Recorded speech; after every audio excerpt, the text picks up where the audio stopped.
Last time we talked about the Augustan Age and we said that there are five great novelists of that period. These novelists are Daniel Defoe, Jonathan Swift, Samuel Richardson, Henry Fielding, and Lawrence Sterne. But today we're going to focus on one of these writers, Daniel Defoe. He was born in London in 1660, and after traveling for some years in Europe, he returned to England. Around 1700, he returned to London, and here Defoe turned to journalism and became particularly interested in politics.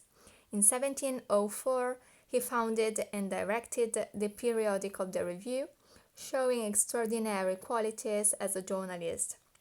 He turned to prose very late in life, in 1719, when he was almost 60 years old, and published the novels which have since made him famous, the first of which was Robinson Crusoe. He died in London in 1731.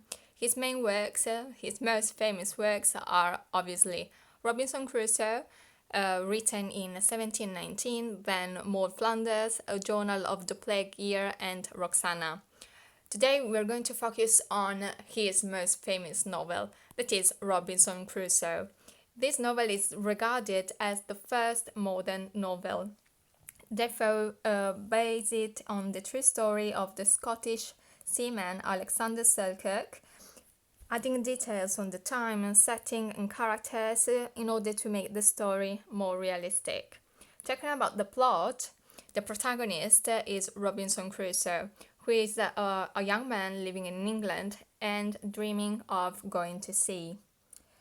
Robinson sails away and, after many adventures and misadventures, lands in Brazil when he buys a plantation and becomes quite rich. Then, while he's traveling to Africa, there is a terrible storm, he's shipwrecked, and is he the only survivor? He manages to reach the shore of an island where he remains for 28 years.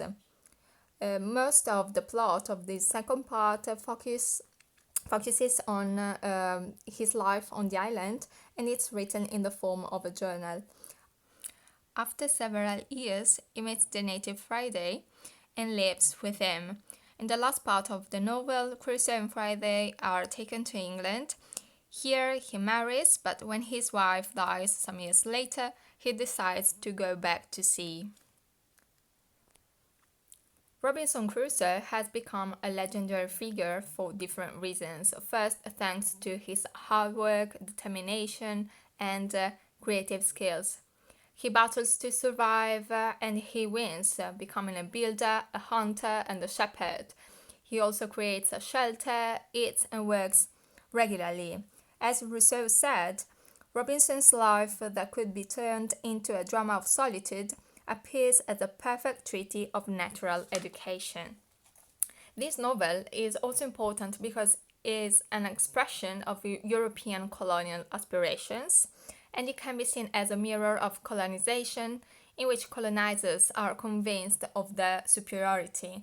In fact, during the first stages of the relationship between Robinson Crusoe and Friday, we can see a metaphor for the process of colonization, during which the master gives a name to the slave, then teaches him his language and new techniques, and also tries to convince him to embrace his religion.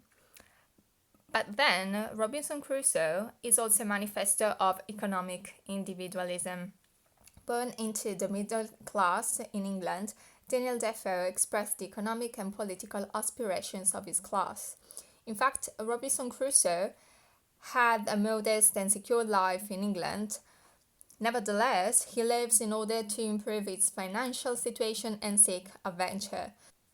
And also, on the island, he recreates the kind of microsocial structure which is as close as possible to the one he left in England.